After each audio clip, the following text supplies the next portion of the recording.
கோவையில் பெண்களிடம் தொடர்ந்து பாலியல் சீண்டலில் ஈடுபட்டு வந்த நபருக்கு தர்ம அடி கொடுத்த பொதுமக்கள் காவல்துறையினரிடம் பிடித்து ஒப்படைத்ததால் அப்பகுதியில் பரபரப்பு.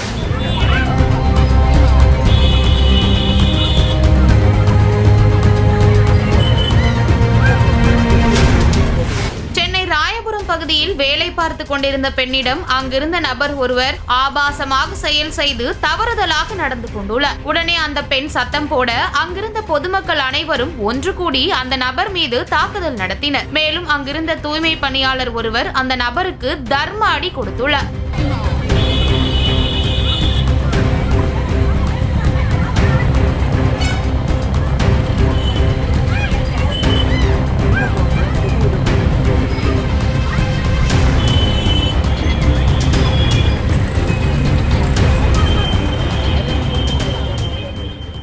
அந்த நபரை ராயபுரம் சட்ட ஒழுங்கு காவல்துறையினரிடம் பிடித்துக் கொடுத்துள்ளனர். இதேபோல் நேற்று முன்தினம் அவ்வழியாக சென்ற பெண்களிடமும் அந்த நபர் பாலியல் சீண்டலில் ஈடுபட்டதாக கூறப்படுகிறது. இதனால் ஆத்திரமடைந்த பொதுமக்கள் அவர் மீது தாக்குதல் நடத்தி காவல்துறையினரிடம் பிடித்துக் கொடுத்தனர். இதனால் அப்பகுதியில் பரபரப்பு ஏற்பட்டது.